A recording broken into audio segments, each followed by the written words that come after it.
Kita mengandalkan pengalaman dan kepintaran kita. Kita nggak minta hikmat dari Tuhan. Kita hari ini ngambil keputusan konfirmasi sama ChatGPT, bukan sama Tuhan. Kita konfirmasi sama Google.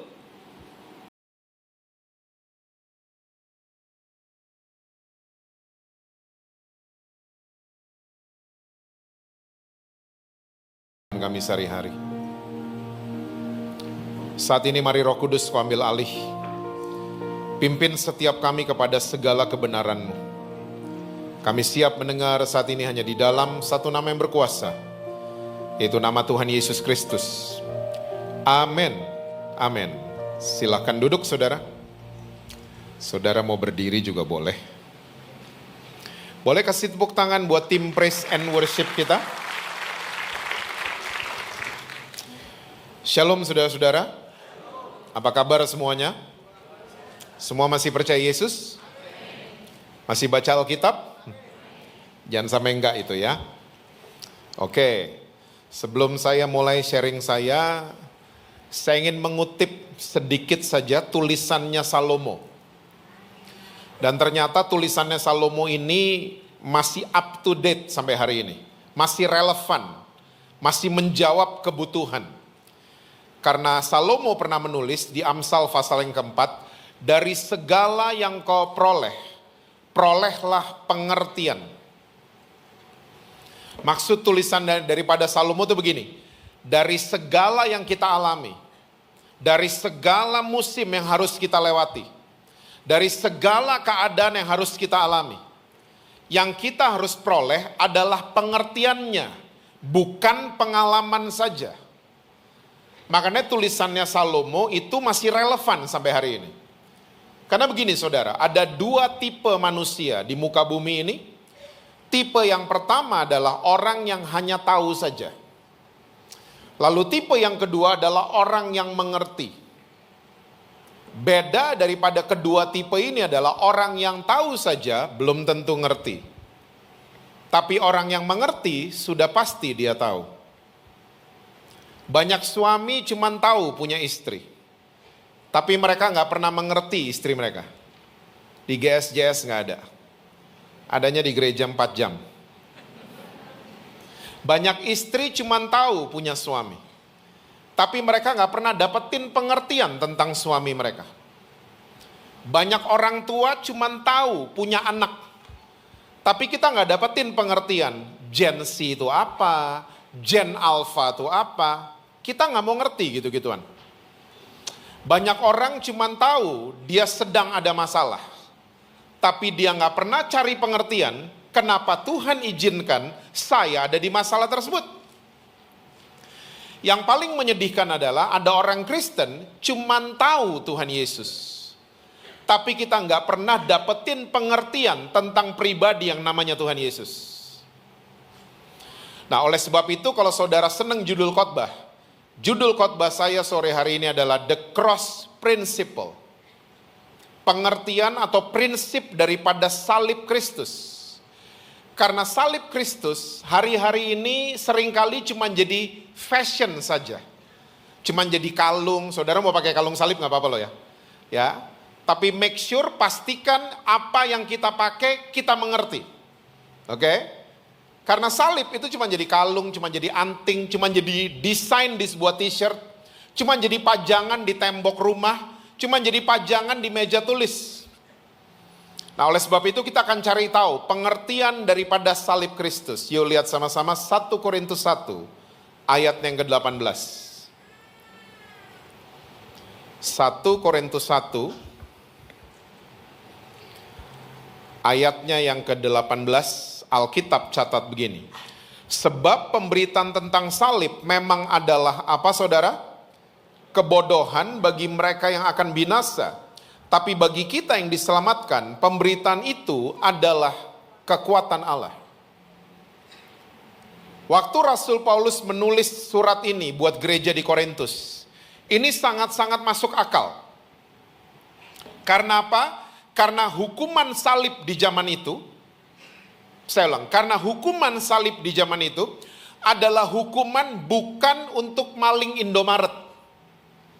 Hukuman salib di zaman itu adalah untuk penjahat kelas kakap, orang yang jahat sekali. Dan sampai ada anggota keluarga yang dihukum mati di salib, itu anggota keluarga yang lain nanggung malunya setengah mati. Makanya orang-orang Yahudi yang masih ekstrim sampai hari ini tuh nggak percaya. Kalau yang di Bukit Golgota, yang di tengah, siapa kamu bilang? Dia juru selamat. Gak mungkin. Itu penjahat yang di tengah. Kamu bilang dia juru selamat. Kamu bilang dia apa lagi? Raja. Gak mungkin. Kamu bilang dia Mesias. Gak mungkin. Itu purely criminal. Makanya orang Yahudi yang masih ekstrim sampai hari ini masih nungguin Mesias datang. Mereka gak percaya yang di tengah di Bukit Golgota itu juru selamat. Mereka gak percaya. Makanya Rasul Paulus tulis seperti ini. Pemberitaan tentang salib bodoh banget. Foolishness. Tahun 1984 ada sebuah grup band namanya Metallica. Saya nggak tahu, saudara tahu apa enggak? Kayaknya nggak ada yang tahu ya, saudara mukanya Hillsong semua. Jadi Metallica tahun 84 mereka mengeluarkan album mereka yang kedua. Judulnya adalah Ride the Lightning. Boleh ditayangin, cover album mereka adalah kursi listrik. Kalau saudara bisa lihat. Cover albumnya mereka. Dan abis mereka merilis album kedua ini, Metallica menuai badai kritikan. Mereka dikritik banyak orang, dicap sebagai band yang sadistik. Alasan para kritikus adalah kok bisa-bisanya alat yang dipakai untuk hukum mati manusia, bukan hukum mati binatang ya. Alat yang dipakai untuk hukum mati manusia, kok kamu pajang-pajang? Kok kamu jadiin cover album? Masuk akal sih alasannya para kritikus. Karena hari ini kalau saudara misalnya pakai kalung kursi listrik, saudara ketemu psikolog, saudara akan ditanya, are you okay? Kamu gila? Are you okay? Kamu there is something wrong with you atau gimana nih? Kita pajang-pajang kursi listrik di rumah, ya. Nah, hukuman salib karena udah nggak ada lagi, jadi kita agak-agak miss nih. Makanya Rasul Paulus zaman itu menulis seperti ini. Pemberitaan tentang salib bodoh banget. Bagi orang-orang yang akan binasa, ini maksudnya bagi orang-orang yang nggak dapetin pengertiannya. Tapi Rasul Paulus menambahkan, tapi untuk orang-orang yang diselamatkan, pemberitaan ini adalah kekuatan Allah. Lumayan yang amin 2 orang. Saya mau ajak saudara, kita akan deep masuk lebih dalam tentang pengertian dari salib Kristus itu sendiri. Yuk lompat ke ayat 23 dan ayat yang ke-24. Masih 1 Korintus 1. Ayat 23 dan ayat 24. Tetapi kami memberitakan Kristus yang disalibkan untuk orang-orang Yahudi suatu batu sandungan. Kita udah bahas barusan ya. Dan untuk orang-orang bukan Yahudi, ini maksudnya orang Yunani, suatu kebodohan. Ayat 24 ini untuk saudara dan saya. Tetapi untuk mereka yang dipanggil, salah satunya GSJS Tunjungan Plaza. Saudara masih percaya kalau saudara dan saya adalah orang-orang yang dipanggil? Percaya ya? Tapi untuk mereka yang dipanggil, baik orang Yahudi maupun orang bukan Yahudi, Kristus, ini Rasul Paulus lagi membahas tentang salib Kristus. Salib Kristus adalah kekuatan Allah dan hikmat Allah. Ternyata pengertian atau prinsip daripada salib Kristus, dia memberikan hikmat dan kekuatan Allah untuk saudara dan saya, orang-orang yang dipanggil. PR buat GSJSTP, baca nanti semuanya 1 Korintus 1, baca di rumah. Ya, adain waktu. Karena prinsip salib menjungkir balikan apa yang dunia tahu. Saya ulang, prinsip salib menjungkir balikan apa yang dunia tahu. Dipikir dunia mati, dibangkitkan sama Kristus. Dipikir dunia sakit, disembuhkan sama Kristus. Dipikir dunia memalukan, ternyata menerima kemuliaan dari Tuhan. Dipikir dunia orang paling bodoh, menerima hikmat ternyata dari Tuhan. Salib menjungkir balikan apa yang dunia tahu. Kendaraannya namanya adalah hikmat dan kekuatan Allah. Kita mulai dari hikmat Allah dulu. Bahasa Yunaninya Sophia. Ada 3 level pengetahuan dalam kehidupan manusia. Yang pertama namanya adalah asumsi. Yang kedua namanya adalah benar dan salah. Dan yang ketiga namanya adalah hikmat. Asumsi adalah level terendah dari sebuah pengetahuan. Asumsi. Di era sosial media seperti zaman sekarang, kita seringkali cuman baca berita cuman seperempat, nonton video kejadian cuman setengah, tapi kita bisa ambil kesimpulan. Itu namanya kesimpulan kita dasarnya adalah asumsi. We don't read the whole story. Kita nggak ada di TKP, nggak ada di tempat kejadian, tapi seakan-akan kita tahu kesimpulannya. Waktu Meta pertama kali mengeluarkan aplikasi namanya AI, saya lupa, kalau nggak salah akhir tahun lalu, ya, atau awal tahun ini. Pertama kali Meta mengeluarkan AI, saya iseng-iseng ketik Jesse Lantang. Saya enter, yang keluar ini. Saya katanya gitaris band Naif. Tahu Naif? Mengapa aku begini? Tanggal lahirnya, ya ampun, tua banget gue. Saya ini masih 35 loh. Saudara percaya kalau pendeta yang ngomong ya? Salah semua. Dan seringkali tanpa kita sadari, kita kayak begini. Kita baru ketemu orang 1 kali, baru ketemu orang 2 kali, kita bisa framing orang itu. Kita bisa ambil kesimpulan tentang orang itu. Yang lebih ngeri, kita nggak kenal sama orang itu, cuman liatin sosmednya doang. Tapi kita bisa ambil kesimpulan, gitu ya orangnya ya, begini ya orangnya ya. Kenal juga enggak, tinggal bareng juga enggak. Saudara bisa bayangin enggak? Suami istri aja yang udah tinggal bareng masih bisa asumsian. Asumsi adalah level terendah dari sebuah pengetahuan. Dan yang menyedihkan adalah banyak orang Kristen suka asumsi sama Tuhan Yesus. Di GSJS enggak ada. Adanya di gereja 4 jam tadi. Orang kalau sering asumsi, kata yang sering dia gunakan adalah katanya. Kata pendeta itu Yesus begitu. Kata pendeta ini Yesus begini. Makanya kekristenan saudara, itu nggak berbicara tentang kebaktian, upacara, liturgi saja. Tidak. Tapi kekristenan yang sejati berbicara tentang saudara dan saya, kita mengalami Tuhan Yesus. Bukan mengalami kebaktian. Mengalami. Waktu kita mengalami Tuhan Yesus, kita bisa cerita. Cerita kita bukan katanya. Ya, buktinya otentik karena kita mengalami Tuhan Yesus. So, kalau nggak mau asumsi, naik ke level berikutnya. Cari tahu yang benar, cari tahu yang salah. Kumpulin semua bukti yang ada. Kumpulin semua evidence yang ada. Benar dan salah. Tapi masalahnya begini sekarang. Kekristenan di era perjanjian baru itu tidak berbicara tentang boleh dan gak boleh. Atau benar dan salah. Saya masih di DM sama banyak orang Kristen. Pertanyaannya seputar boleh dan gak boleh selalu. Pak, saya minum wine boleh gak? Pak, ada teman saya ulang tahun, dibikinnya di diskotik, saya boleh datang gak? Pertanyaan orang Kristen seputar boleh dan gak boleh. Saudara, saya mesti kasih tahu saudara, kenapa saya memilih percaya dan mau ikut Tuhan Yesus. Karena semua agama sampai di hukum Taurat mengajarkan prinsip yang sama.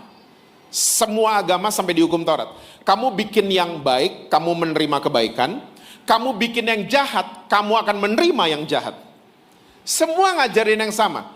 Yesus ngajarinnya berbeda. Kamu bikin yang baik, kamu menerima kebaikan. Kamu bikin yang jahat, kamu tetap menerima kebaikan. Karena semua kejahatan yang kamu buat, saya tanggung di atas kayu salib. Cuman Yesus yang ngajarin kayak begitu. Makanya saya memilih ikut Tuhan Yesus. Jadi ternyata kekristenan gak berbicara soal benar dan salah, boleh dan gak boleh. Rasul Paulus mencatat di Roma 2 ayat 20, nggak usah dibuka, percaya aja sama saya. Dia bilang ahli Taurat itu kayak pengajar orang-orang yang belum dewasa.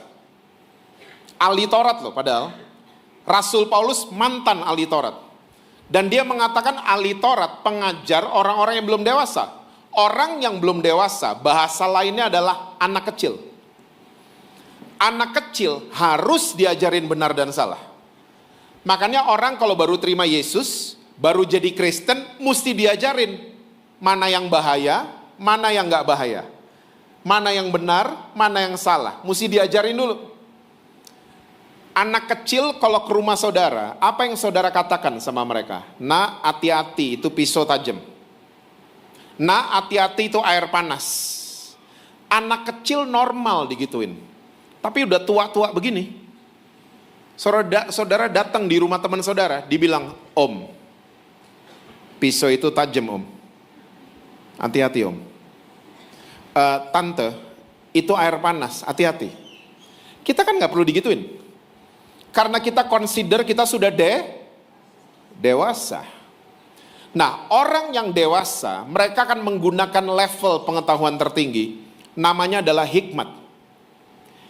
Dengan hikmat Allah, kita bisa membedakan mana yang red flags, mana yang green flags. Dengan hikmat Allah, kita bisa membedakan mana yang bahaya, mana yang tidak bahaya. Dengan hikmat Allah, kita bisa membedakan mana yang baik, mana yang jahat. Dan hikmat Allah gak ada di ChatGPT. Hikmat Allah gak ada di Google. Hikmat Allah gak ada di YouTube. Hikmat Allah datang dari Allah saja. Wah, Pak, tunggu Pak. Kan hikmat cuman buat bapak-bapak pendeta aja. Siapa bilang?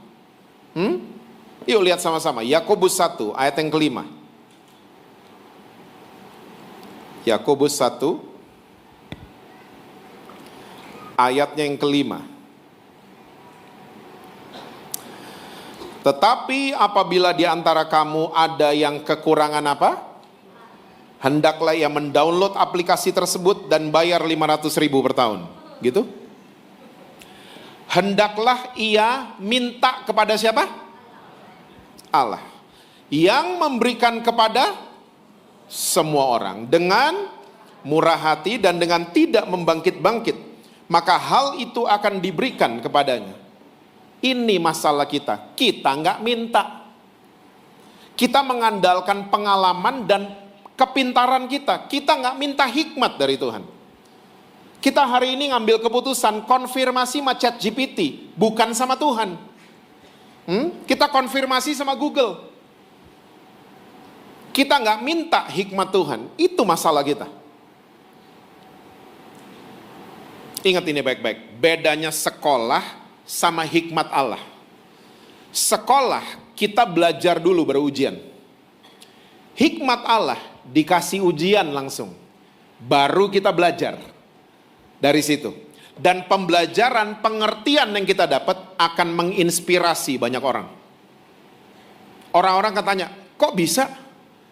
Kok bisa utang sampai miliaran kamu bayar di waktu yang singkat? Kok bisa? How come? How you did that? Orang-orang kan nanya, karena cerita saudara gak ada di ChatGPT.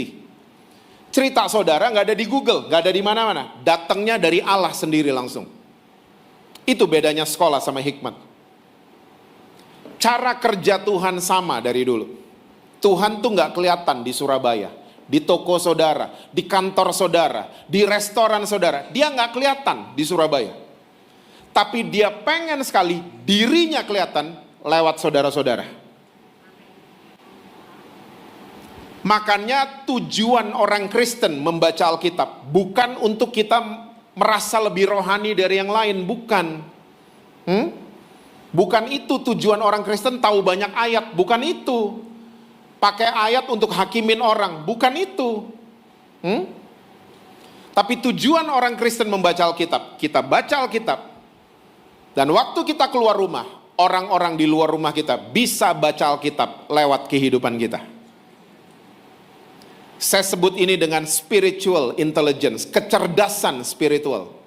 Kita baca Alkitab, kita jadi suratan terbuka. Orang bisa baca Alkitab lewat kelakuan kita, lewat keputusan yang kita ambil, dan seterusnya.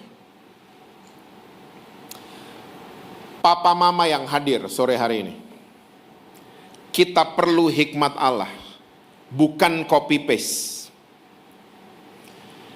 Musuh anak-anak kita lebih mengerikan dibanding musuh generasi kita. Kita dulu bandel keluar rumah kan? Kok belaga nggak tahu? Kita dulu kalau bandel keluar rumah.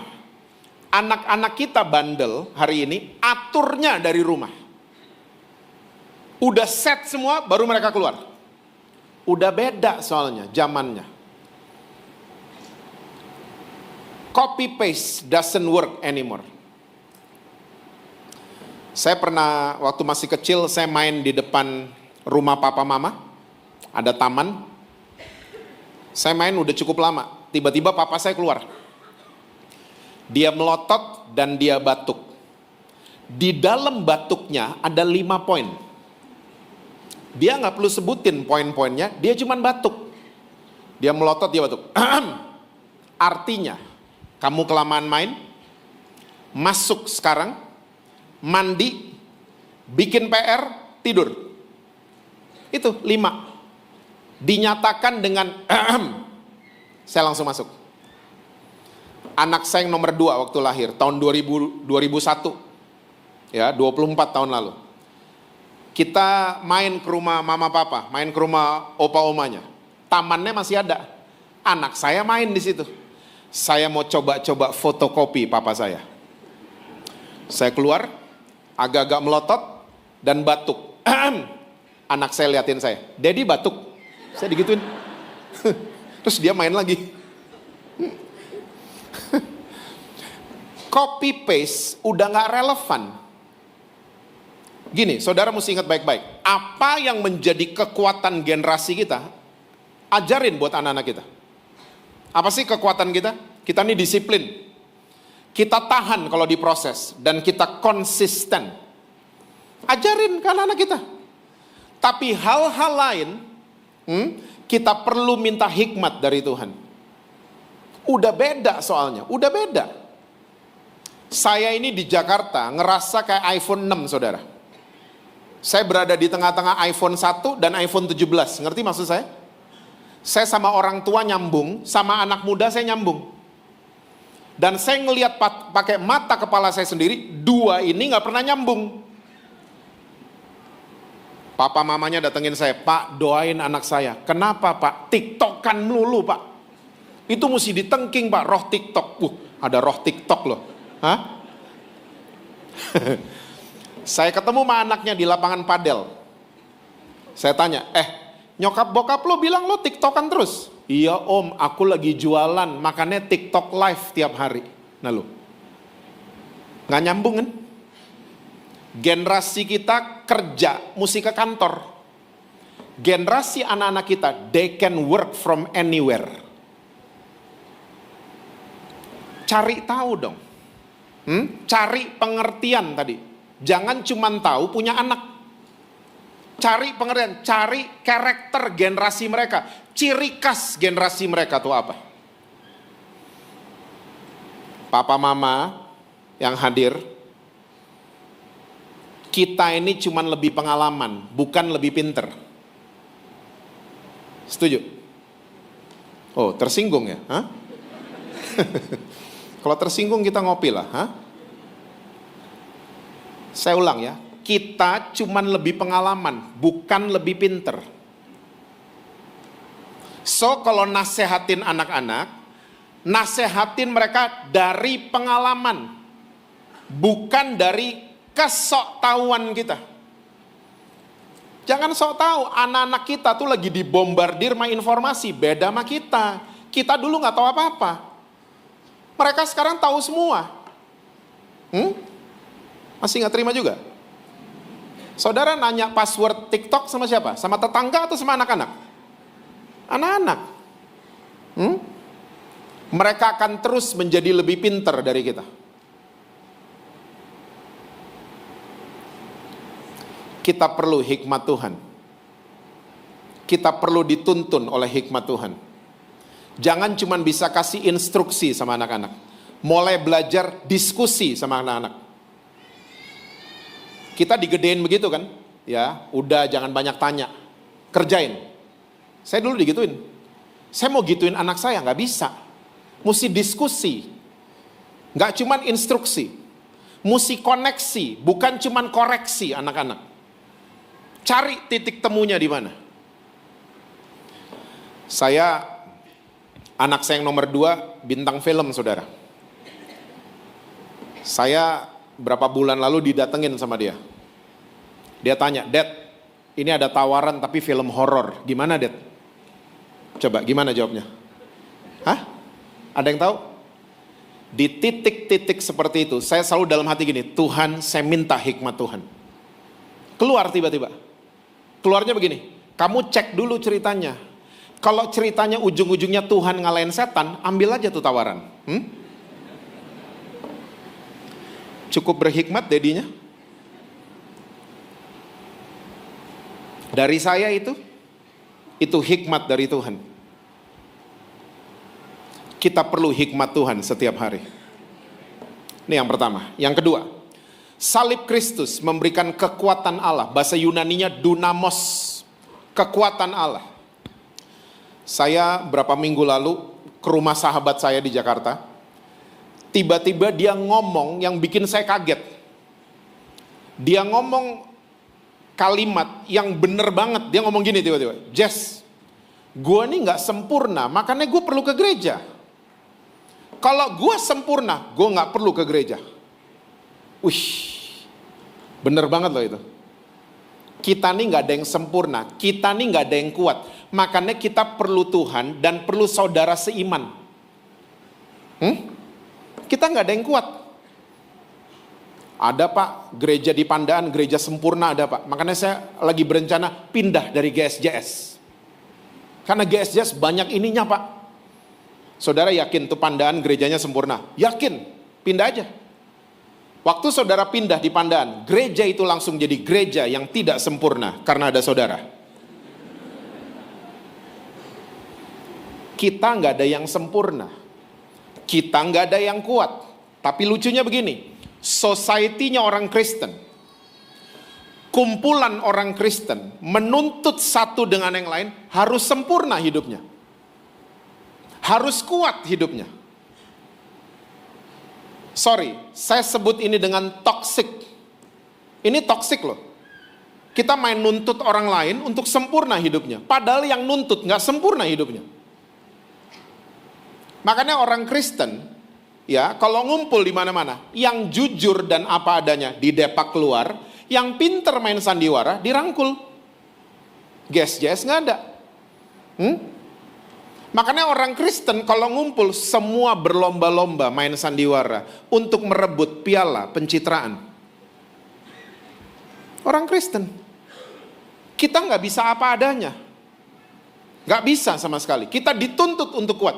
Seharusnya orang-orang Kristen kita semua sadar. Kita nggak ada yang kuat, termasuk Jesse Lantang. Nggak kuat saya. Tapi kita punya sumber kekuatan. Namanya Tuhan Yesus. Seharusnya gitu orang Kristen. Bukan sok kuat semuanya, bukan.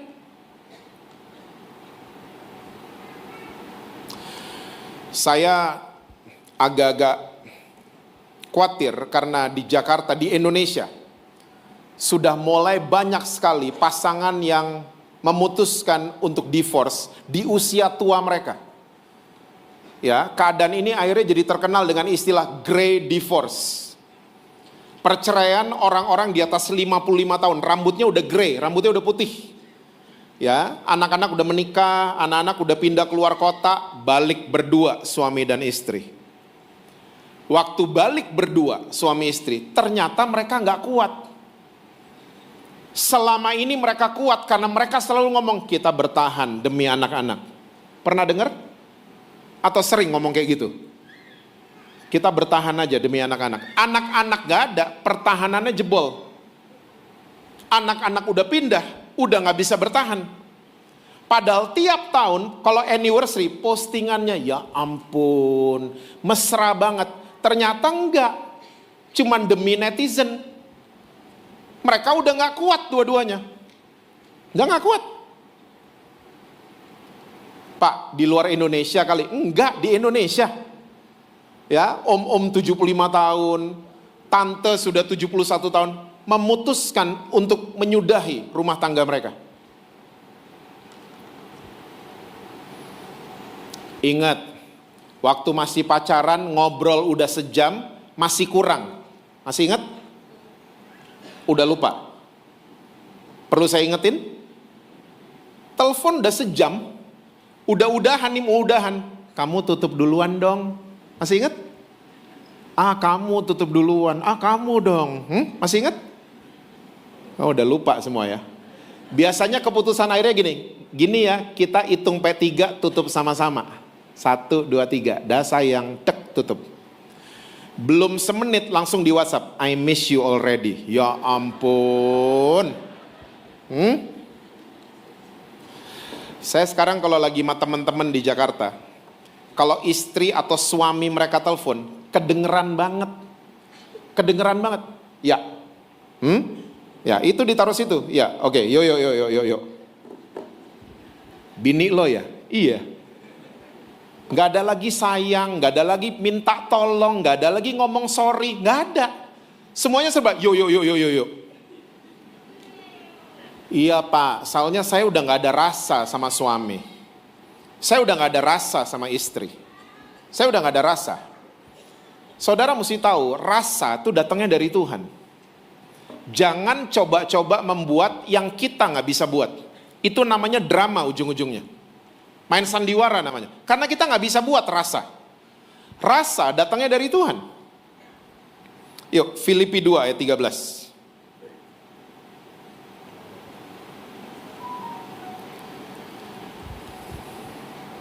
Filipi 2 ayat 13. Karena siapa saudara? Allah lah. Yang ngapain saudara? Mengerjakan di dalam siapa? Di dalam kamu. Baik kemauan. Ini dia. Kemauan ini bahasa Inggrisnya willingness. Ya, the willingness comes from the Lord.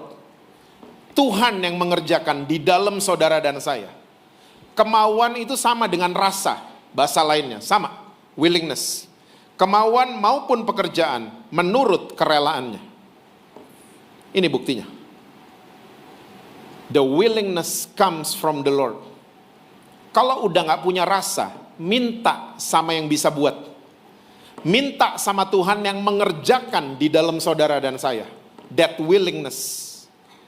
Tuhan, saya udah gak ada rasa, tapi saya minta rasa itu ada di saya. Amin ibu-ibu. Aminnya horor, amin. Amin suami-suami. Kok ada suara perempuan ya? Saya beberapa minggu ini lagi dibuat nangis terus sama Lukas 10. Nggak usah dibuka. Lukas 10 itu ada perumpamaan orang Samaria yang murah hati. Nanti baca saudara. Itu lagi debat sebenarnya. Yesus sama ahli Taurat lagi debat. Ahli Tauratnya nanya, sesamamu manusia siapa sih? Dijawab sama Yesus pakai perumpamaan. Yesus bercerita ada orang lagi traveling from Yerusalem to Jericho. Di tengah jalan dia dirampok, digebukin sampai sekarat. Saudara tahu pengertian sekarat? Nyawanya tinggal setengah, sehatnya tinggal setengah, pengharapannya tinggal setengah. Geletak di jalan. Yesus menambahkan ada 3 orang lewat. Yang pertama seorang imam. Ya. Imam kalau zaman sekarang setara dengan anggota DPR. Imam di zaman itu pembuat regulasi, pembuat aturan, pembuat hukum, sama dengan legislatif zaman sekarang. Tapi waktu imam ini melihat ada orang menderita, dia lewat gitu aja. Dia nggak mau tolong. Seringkali hukum cuman mengenali luka, tapi tidak bisa menyembuhkan. Seringkali para pembuat regulasi cuman tahu ada pelanggaran, tapi tidak bisa mencegah. Dokter kebanyakan cuman bisa identifikasi penyakit, tapi nggak bisa menyembuhkan. Imam ini lewat gitu aja. Siapa yang kedua lewat? Orang Lewi. Orang Lewi kalau zaman sekarang itu pelayan-pelayan Tuhan. Orang Lewi di zaman itu nggak main-main. Kaki, tangan mesti dibasuh. Nggak boleh sentuh yang najis, nggak boleh. Tapi waktu dia lihat ada orang menderita ini, sama dilewatin juga. Jadwalnya terlalu sibuk untuk ketemu sama orang yang menderita. Tangannya terlalu suci untuk ketemu sama LGBT. Kakinya terlalu kudus untuk masuk di ruang gagal seseorang. Terlalu sibuk kita. Siapa yang ketiga lewat? Orang Samaria. Orang Samaria itu nggak ada di sistemnya orang Yahudi. Orang Samaria itu dianggap anjing, dianggap sampah sama orang Yahudi. Karena kawin campur kan mereka. Hasil kawin campur, Asyur sama Yahudi. Jadi Samaria itu nggak dianggap sama orang-orang Yahudi. Tapi waktu orang Samaria ini lihat ada orang menderita, dia yang turun dari keledai. Dia basuh luka orang ini pakai minyak dan anggur. Dua elemen di zaman itu yang mahalnya luar biasa. Dan gak cuman itu, dia bawa orang ini ke rumah penginapan. Dia bilang sama ownernya, tolong rawat dia. Dan ini 2 dinar. Kalau argonya lewatin 2 dinar, nanti pas saya kembali, saya akan lunasin semuanya. Yesus bertanya sama ahli Taurat, dari 3 orang ini, siapa yang paling punya belas kasihan? Yang nomor 3 lah, ahli Tauratnya bilang. Yesus itu punya ciri khas, setiap di akhir perdebatan, dia selalu mengeluarkan kalimat pamungkas yang sama. Dia selalu bilang gini, pergilah dan perbuatlah demikian. Jangan lu kebanyakan debat, akhirnya cuma duduk-duduk doang. Terus gak bikin apa-apa. Cuman debat melulu. Kita semua mesti sadar bahwa Yesus sebenarnya lagi ngomongin dirinya di perumpamaan itu. Orang yang tergeletak, sekarat, itu saudara dan saya. Orang-orang yang gak punya kekuatan. Saudara tahu nggak, sehatnya saudara dan saya cuman ditopang sama anugerah Tuhan. Kita bisa tidur enak tadi malam, itu karena anugerah dari Tuhan. Masih bisa bangun tadi pagi, itu kasih karunia dari Tuhan. Kita nih nggak ada yang kuat. Dan orang Samaria yang murah hati, itu menggambarkan Yesus sendiri. Seringkali waktu kita menderita, para regulator, pembuat aturan, gak peduli sama kita. Pelayan gereja, gak peduli sama kita.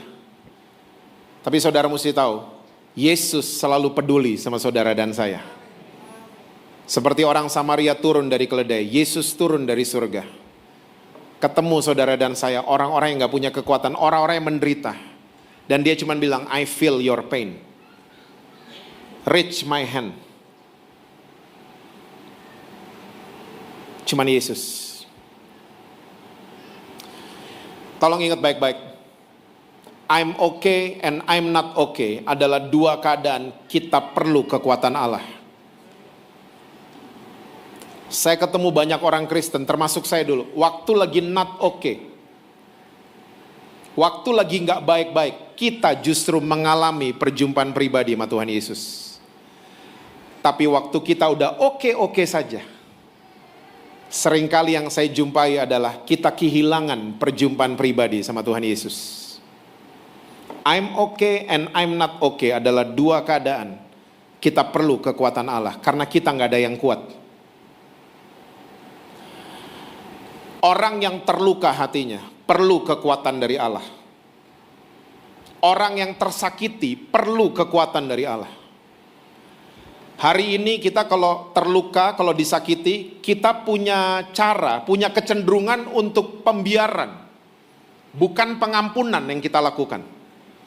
Ya, pembiaran tuh gini, waktu kita dilukai, kita punya kecenderungan delete contact, unfollow, unfriend. Pernah dengar? Atau sering buat? Block. Teman kita bilang, kamu unfollow dia, nanti dia tahu. Oke, mute. Kita banyak fitur untuk melakukan pembiaran. Kita blok orang itu, yes, kita nggak lihat lagi mukanya. Mungkin kita aman 3 bulan. Tiba-tiba di bulan keempat kita papasan sama nih orang di Tobis Estate. Saya mau tanya, kita udah beres atau belum beres? Ternyata nggak beres kita, masih betanduk lihat orang itu. Masih keluar taringnya kita. Masih terluka. Karena yang kita praktekkan pembiaran, bukan pengampunan. Orang yang terluka dan dia teringat peristiwa yang menyakitkan, seharusnya dia bilang ini, Tuhan, saya perlu kekuatan Allah untuk melepaskan pengampunan.